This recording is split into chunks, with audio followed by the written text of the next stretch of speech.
About a 3-hour drive, so buckle in. How long do you think it'll take us to get there? Like I said, probably about 3 hours or so. I don't know. How long will it be now? 10 minutes from the last time you asked. How long will it be now? I don't know. Grants Pass, huh? Grants Pass. So that's by Wolf Creek, right? Have you heard anything about that place? There's that old inn, I think. I heard there's some kind of urban legend about the place being haunted or something. Yeah. Do you believe in ghosts? The graveyard ghouls do. There are places in the heart of the Pacific Northwest that are known for haunted activity, but there's no place quite like this. When Dougie and Mark set off to inspect a 1968 Dodge Charger, they had no idea what awaited them on the other side of the hill. The Wolf Creek Inn is the oldest continuously operated hotel in the Pacific Northwest, and it could be the Northwest's oldest haunted hotel. Built in 1883 by Henry Smith, the inn was a much-needed stop for travelers on the journey from San Francisco to Portland. Before the Oregon and California railroads were completed in 1887, the inn offered a respite for the road-weary stagecoach passengers, not to mention the miners and merchants who braved the mountainous terrain. In later years, the inn was a favorite getaway for the Hollywood elite. Legends like Carol Lombard, John Wayne, and Orson Welles have darkened the doorways of Wolf Creek, and even Clark Gable made frequent trips while fishing the nearby Rogue River. The inn has also served as an inspirational refuge for literary talent. Jack London finished his novel, Valley of the Moon, while staying at Wolf Creek Inn, and his ghost has been reported to haunt the room where he wrote the novel's final words. With 140 years to gather its haunted history, the Wolf Creek Inn has converted its fair share of skeptics. But what will it do to Mark? And will his cousin Dougie ever be the same? Take a ride with Mark and his cousin and find out what this sleepy town has hidden behind its closed doors. A haunted inn, tucked away in the Rogue Valley. What awaits these otherwise fearless ghouls when they encounter the Wolf Creek Inn? Find out on this episode of Graveyard Carz.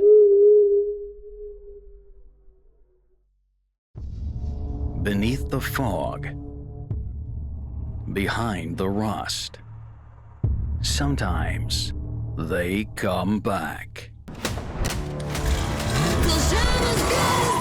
There's only one internationally recognized Mopar master, Mark Warman, joined by his friends, family, and dream team, the Ghouls. Nobody wants to take on the stuff that we take on. Reviving the past, 100% untouched survivor. resurrecting the icons of American muscle, We are the Shaolin priests of Mopar. uncovering stories, It's the baddest car we have here. and restoring dreams. The most iconic muscle car on the planet. Putting cars back where they belong. On the road. Here we go. Beyond a passion. Oh, that's wild. One man's obsession. With Mopar perfection. This is Graveyard Carz.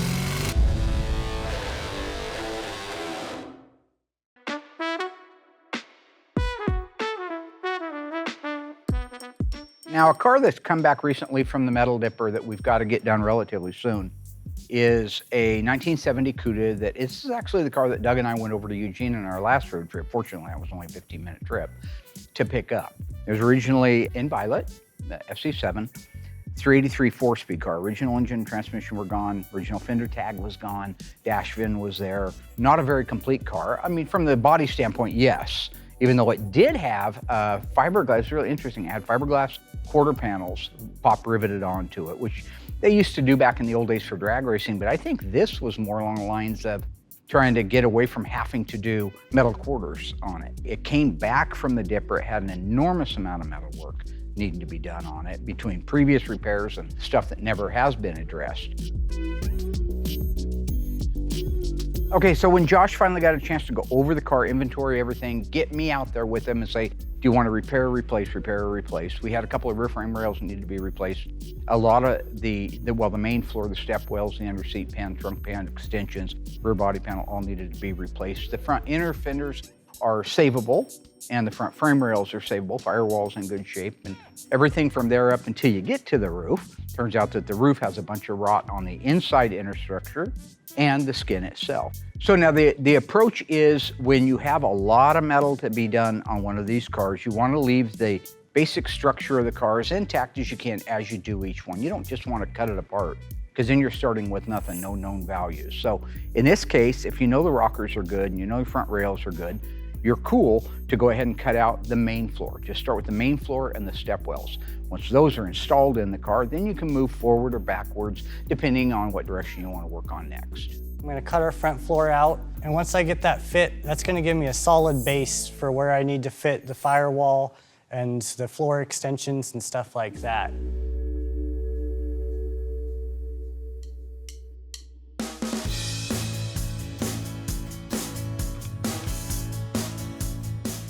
So today I'm working on our 1970 CUDA.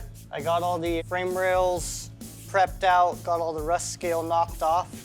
So right now I'm just kind of throwing down a little bit of paint, a little bit of corrosion protection. Doing the inner rockers, they're gonna get some paint and undercoat later, so we're not going too crazy on it. So what you're watching Josh do right now is the preservation of the existing metal. So it's the original transmission cross member, it's the original frame rails in the front. These are the things that are exposed when you remove a main floor like that. The sides of the rockers where the floor marries into it. So he is preserving them by painting where he's going to be putting his spot welds and his plug welds. That's because you want paint on everything underneath your welds. Now our spot welder, the car liner, that thing is welds so hot that it instantly burns away the paint, gives it a good bite, and then it flows back in. The POR 15 stands for paint over rust. It's a rust inhibitor that is not designed to go outside and see sunlight. As long as it doesn't see UV rays, it'll last forever. It neutralizes any rust that came after the fact, after it was dipped, and it will preserve the insides of those rails and everywhere it's applied like a brand new piece of metal.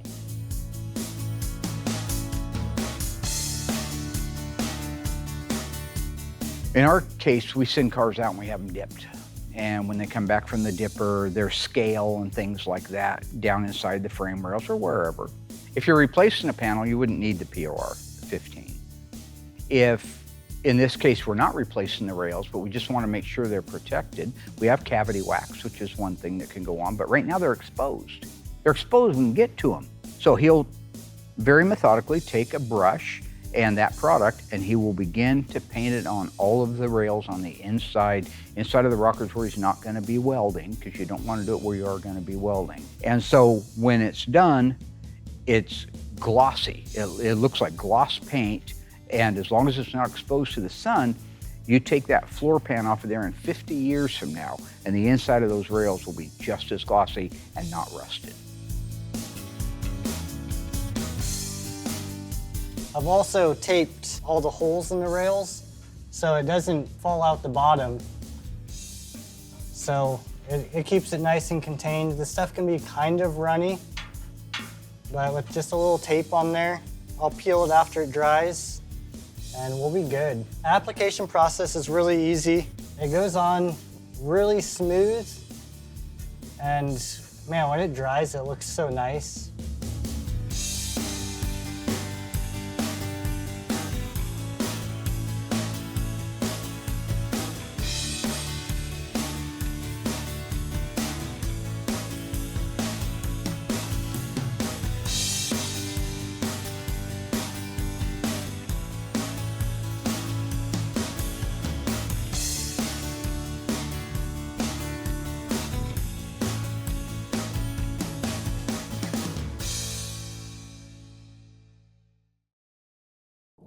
Trey Studios proudly presents the top-rated Mopar-themed news show. This is Graveyard Carz Action News, featuring the only Springfield-based Chrysler-affiliated comedy journalist, your host, the man with a monosyllabic verb for a name, Scoop Warman.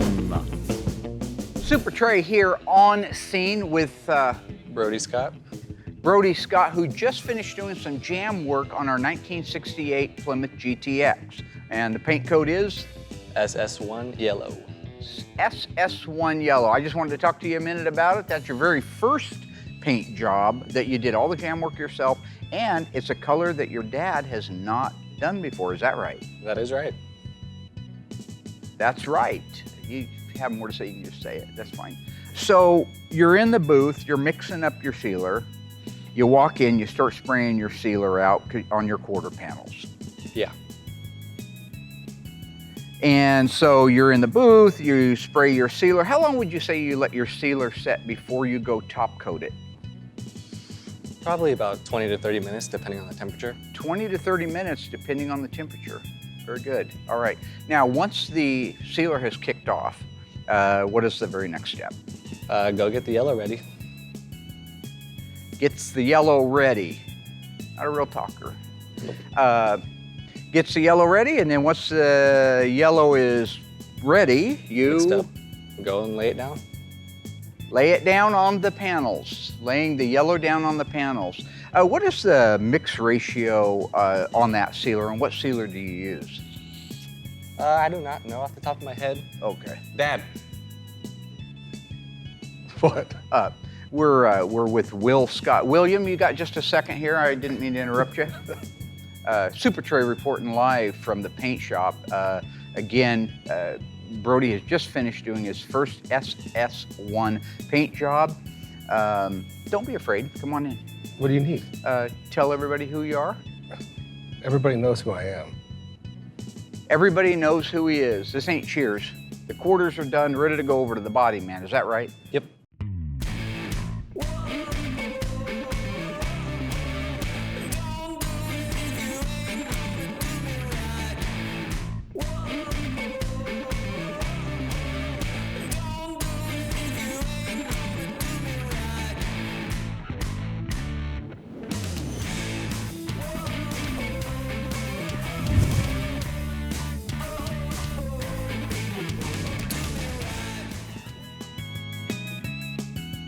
Now it's time to do the body of the car. This is the areas up underneath the Dutchman panel package tray.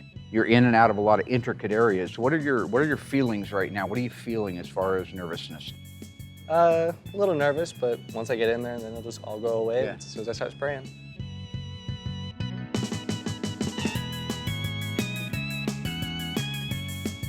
Do you use a sealer in this application just like you did with the quarters? I do not. Doesn't use a sealer, but yet we see you in the footage using a sealer. Can you explain that? Ooh, you caught me there. I might have used one. Will, you have a second? Gonna confer with his father here, who's his trainer as well. Yeah. Will, I'm reporting live here from the outside the booth I know. where your son has just painted his very first SS1 paint job. What are your thoughts on that? I'm happy for him. Apple doesn't fall far from the tree. Okay. Question is, why would he just say he didn't seal the car, the body of the car, like he did the quarters? Why would he say that when we have clear video evidence that he did seal it? Go ahead. Must just be an oversight. I'm sorry, you just said it must be an oversight? That's it? That's your excuse? What's an oversight? None of this matters. Well, I beg to differ with None that. of this There's a matters. lot of people at home that when their car rots out, excuse me, I'm going to cough because this is one of the things, but I don't do outtakes, so.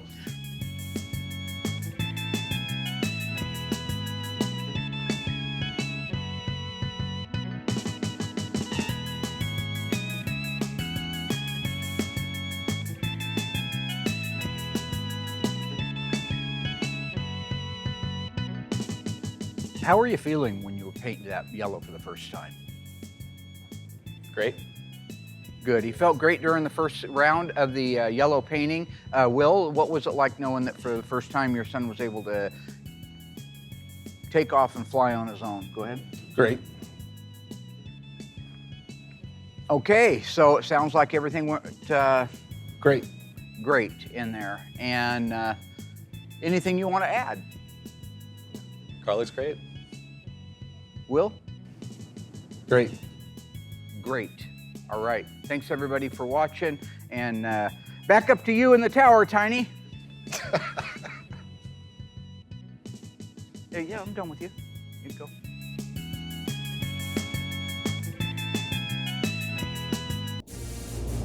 Brought to you by Trey Sound. Trey Sound. Trey Sound. The sound of a generation. The sound of a number. Graveyard Carz Action News featuring the comedy journalism of Scoop Warman was brought to you by Trey Studios and Big Tony's Philly Steak Sandwiches. Big Tony's, fill up your tank with Big T's Philly Steak. So is this a really nice car we're going to see? It's a good car. It's a clean car. It's had a repaint on it. Kind of a mild, older restoration. All right, so recently I did get a phone call. We get them from time to time. Most of the time they don't turn out to be worthy of following up on. But this guy called me up and said he had a 1968 Dodge Charger here in Oregon, Grants Pass, that he thought was time for him to sell. He'd had it for a long time, done quite a bit of work on it over the years, and wanted to sell it. So I spent time with him on the phone, real nice guy, talking about the car, what was it originally, which was a 318 air conditioning car. He'd made it into a kind of an RT look-alike, but no striping on it, no badging, put the 440 in it. The way he described it to me was a good, solid, nice car with an older paint job on it, maybe middle of the road upholstery work done to it, but for the most part, a pretty original old car. So as I heard about it, as he talked about it with me, and I was able to ask the certain questions, I really felt like, yeah, I'm interested in buying this car. If it's what he says it is, I'm buying the car because 68 Chargers are hard to come by. Mm-hmm. Ones with straight lines. Well, just in any shape. I've paid 20 grand just for garbage in the past. I kind of like to have a 68 Charger Would you? without having a ton of money in one. So this could end up being a good car for me to have as a driver. But until you see a car in real life, like in this particular case where you're buying something that you know you're probably not going to rush out and restore, I need to look at it in person. I need to make sure that it's all those things. I need to make sure that it's a good, decent car, all the bones are there, and then I can make the offer on it to buy it. So until I get there to see it, I have no idea. The only downside is I need to bring somebody with me, right? So Dougie's a natural one that I'm going to bring with me. And I don't know, frankly, going into it, that I can survive another one. Grants Pass, huh? Grants Pass. So that's by Wolf Creek, right? Have you heard anything about that place? There's that old inn, I think. I heard there's some kind of urban legend about the place being haunted or something. Yeah, that was, I think, what I read, something about that, yeah. That'd be fun. Yeah, if there's time. Okay. See, with Dougie, it's like a little kid that's always asking if we're there yet, right? Then he remembered somewhere in the dark recesses of that brain of his, he remembered that along I-5 is this little town called Wolf Creek, where there's the Wolf Creek Inn that has an urban legend about it, about being haunted. It was built in the late 1800s. I've been wanting to go see it.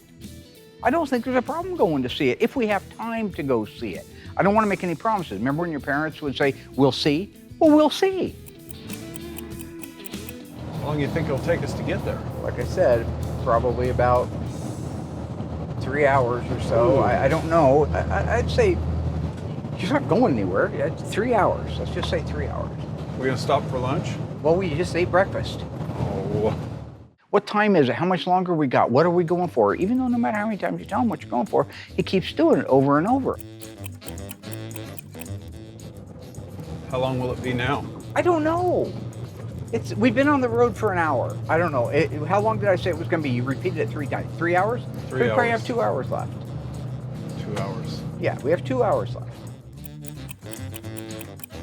How long will it be now? 10 minutes from the last time you asked. So what, an hour and 50 minutes? Thank you, Mark.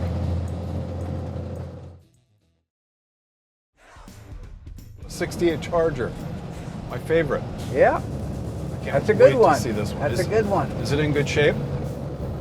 Yeah, still in good shape. Pretty nice old car. 440 inch. Still, yeah, I don't know if he changed it out since we had started our conversation or not.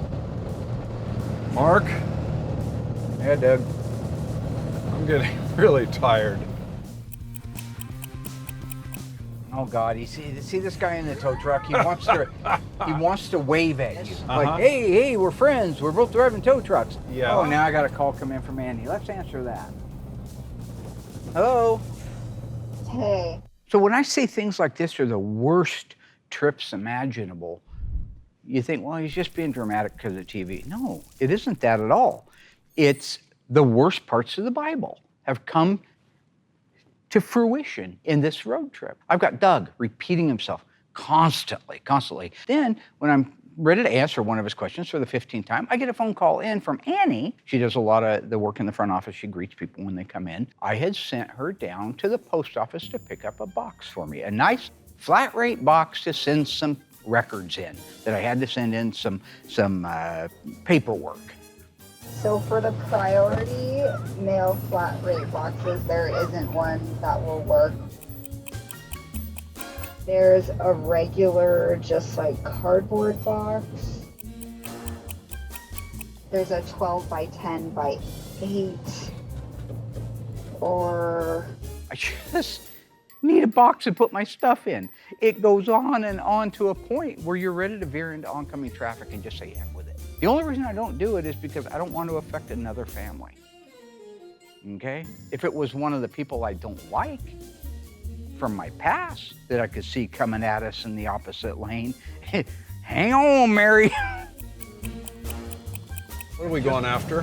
My car, What kind of car is it? 68 Charger. Still? Shut up.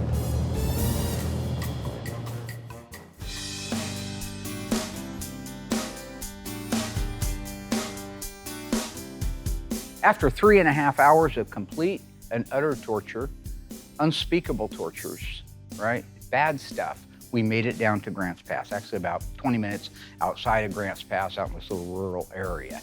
And all I can tell you is if the car, for any reason, isn't something I come back with, Dougie dies. And I don't mean that in a bad way.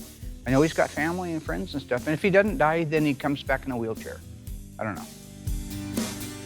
I'll say there's a lot of anticipation when you're standing out in front of that door waiting for it to open, because I did want a natural reaction. The camera guys went in there and they got all set up, but I didn't want to see it. I wanted you to see whether I was disappointed or happy. And I'll tell you what, all the misery and all the pain began quickly to go away and fade when I saw that car, because I could just tell, and you know, car guys, you know in a heartbeat if it's just basically a good car.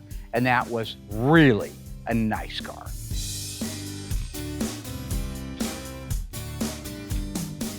For an older restoration, it looks good. And I love the Y1 yellow. I mean, I have no doubt I'd like to buy that car.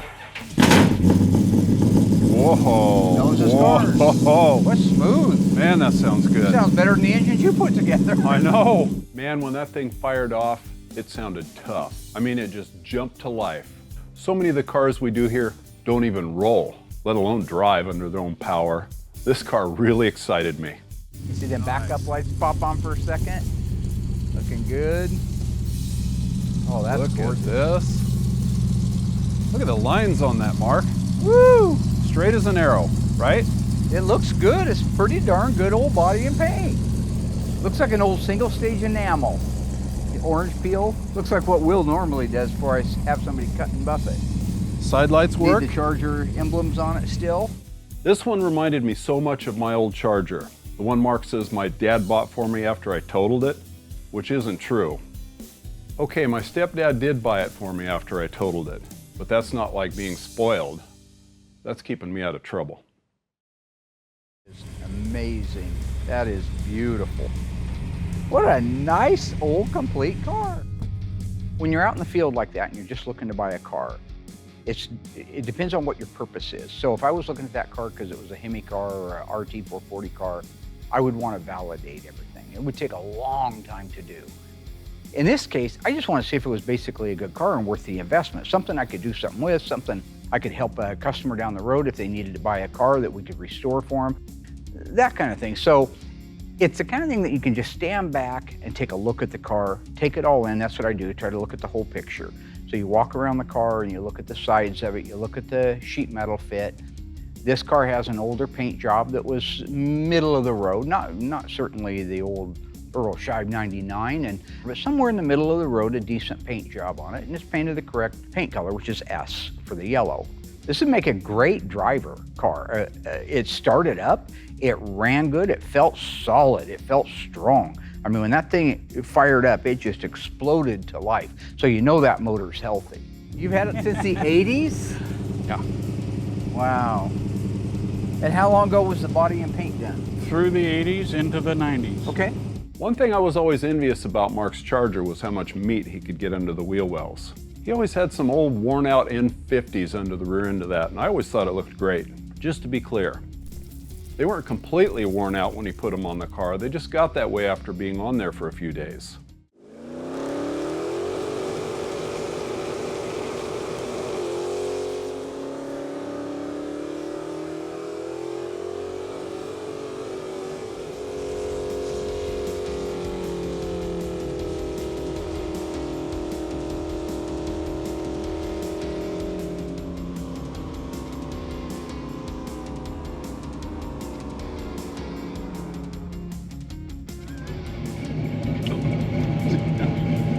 Damn, that thing puts out some horsepower. During the summer, I still have to do the hot rod shows, you know? Good Yeah, for you. that's what it's all about. Sweet. Yeah.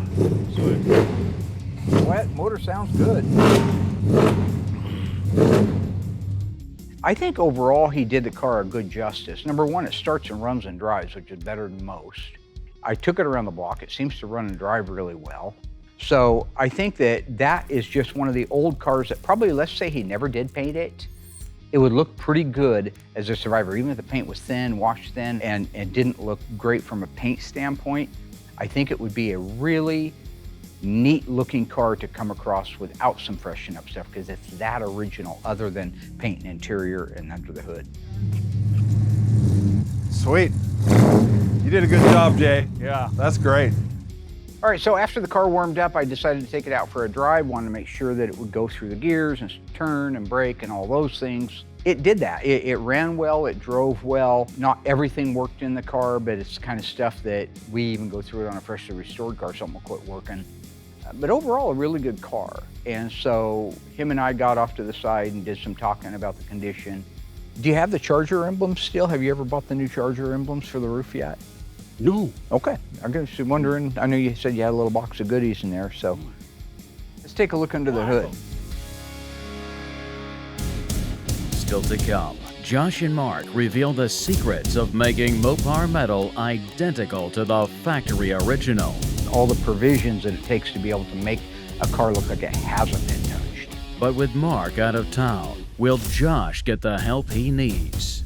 Hey, Will, you want to help me throw this floor in?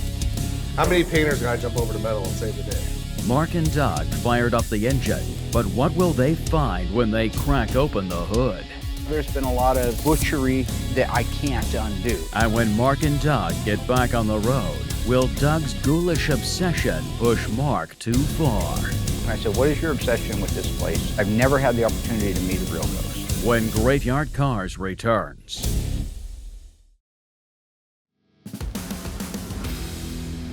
This is our floor pan for the 1970 Cuda that we're working on.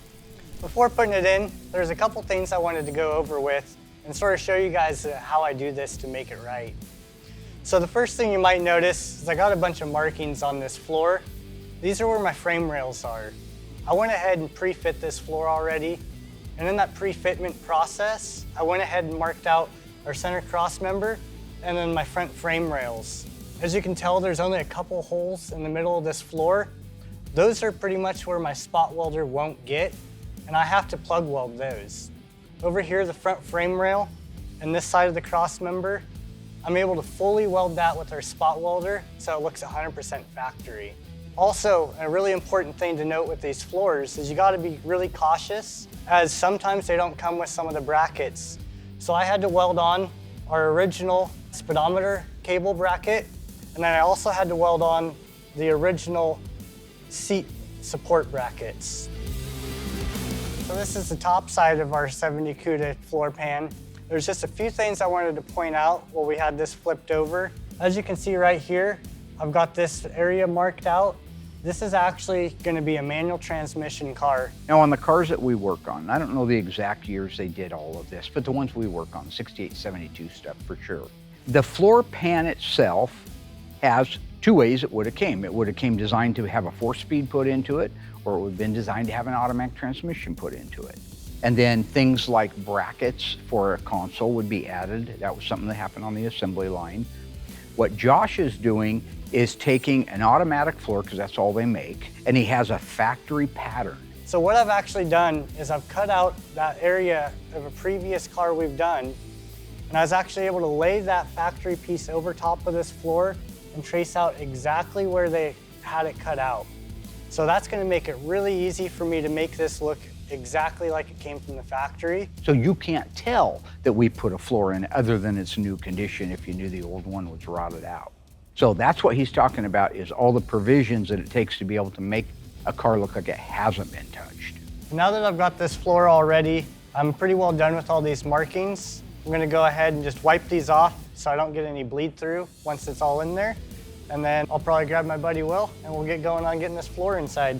You'll just always be able to kind of see the markings on the underside. And I don't like to leave too much evidence that we were ever there. I want to make this thing look just absolutely factory. So anything I can do to not show any evidence of being there, I'll try to take that step. Hey Will, you want to help me throw this floor in?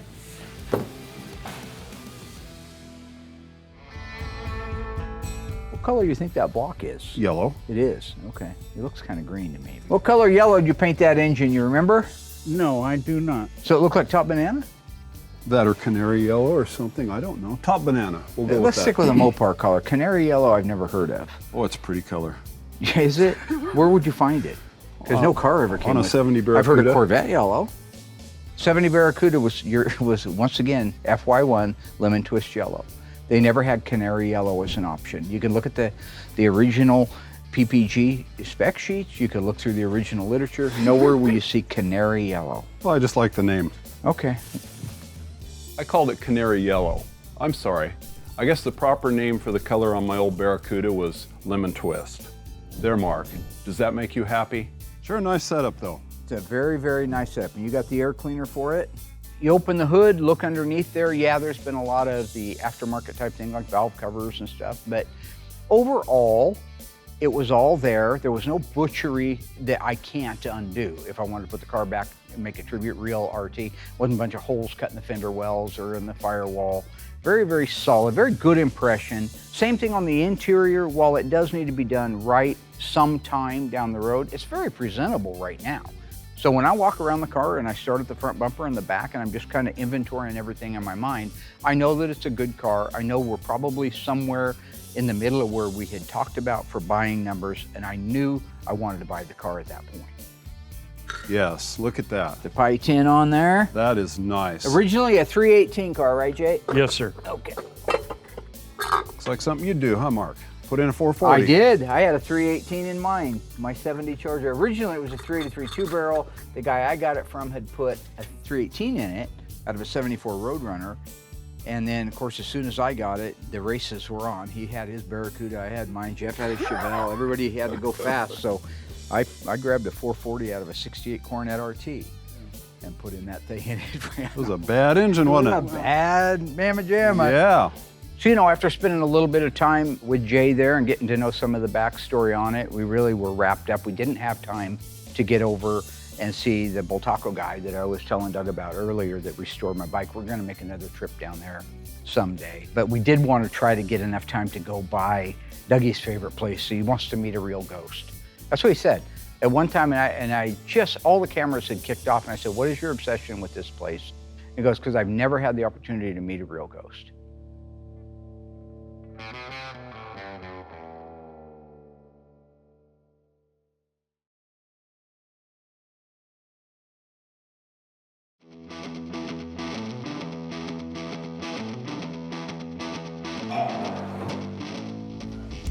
Got that okay, Nancy?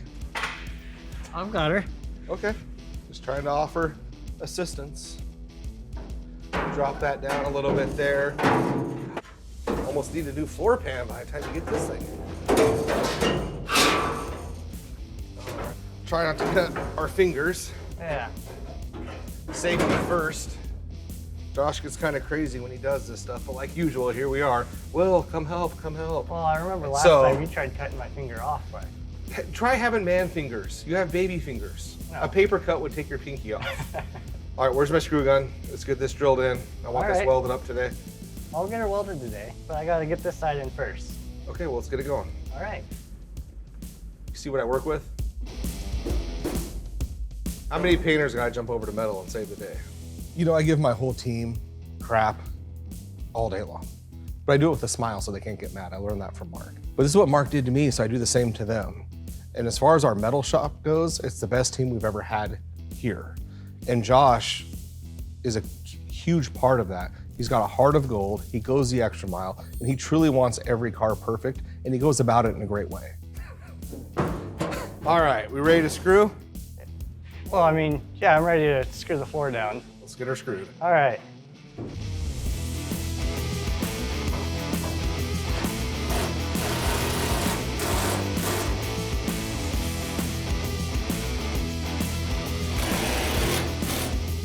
Now we're just gonna shove it in there.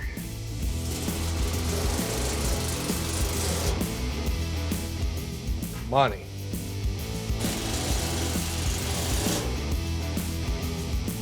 Just like that. Yeah. Thank you. Get it welded up and we'll be good to go. Thank you for your help, Will. You're welcome, buddy.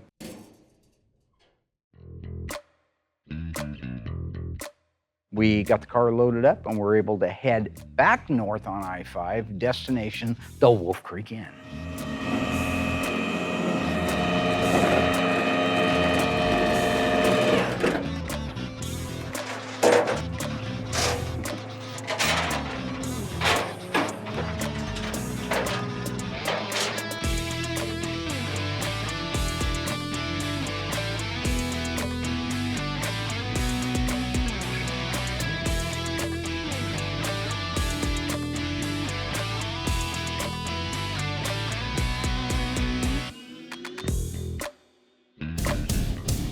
Stay tuned.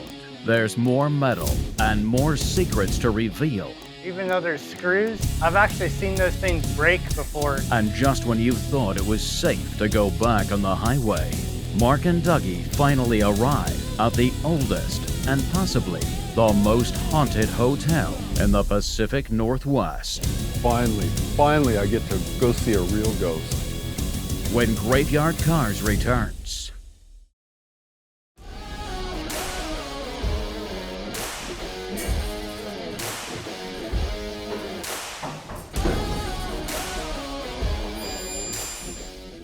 So what I'm doing here is I'm getting, now that I've got the floor all screwed into place where I want it, I'm gonna go ahead and do a couple spot welds to anchor it in place. If I just ended up spot welding one whole side full, I could actually move the floor on the other side. So even though there's screws, I've actually seen those things break before. So I'm gonna do 3 spot welds over here, and then after I'm done with this side, I'm gonna go do 3 spot welds on the other side, and the floor will be anchored in place perfectly.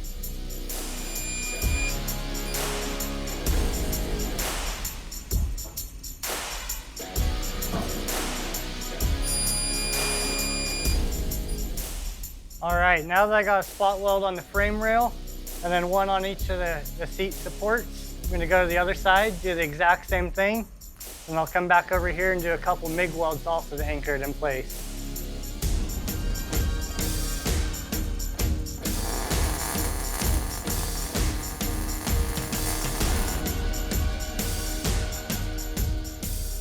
All right, so what I'm doing now, I'm gonna do a couple plug welds on the sides, also to get those anchored. The reason I put those spot welds originally where I did is to make sure that floor got sucked down all the way, so when I plug weld the sides, it's where it needs to be. If I would have plug welded that first and then tried spot welding it, I could have stretched the floor or something. Look, I know on a lot of this detail stuff on the floors, it gets boring if you're not doing something like that. It's like learning how to write a book from Stephen King, but unless you're writing a book or writing a movie, you don't care how it's done, you just want the finished product. But a lot of people are working on these. A lot of them are writing the book, so to speak. pay attention to what we're doing. Pay attention to what we're sharing with you. You won't see it anywhere else. It's very detailed. It's very important.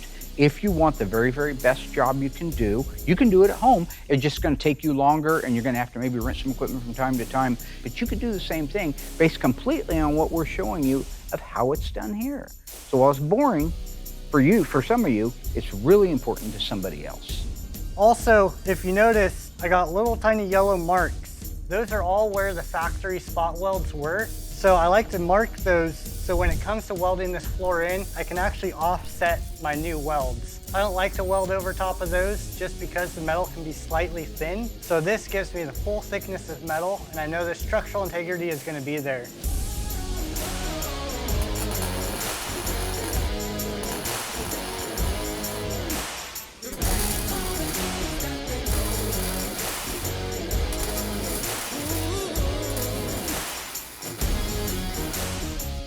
All right, I gotta do a little hammering as I do the sides, just because now that the floor is in its final place, I gotta make sure these sides lay nice and flush on the rockers. But I've got this side anchored in place, now to do the other side, and then I can fully weld this thing in.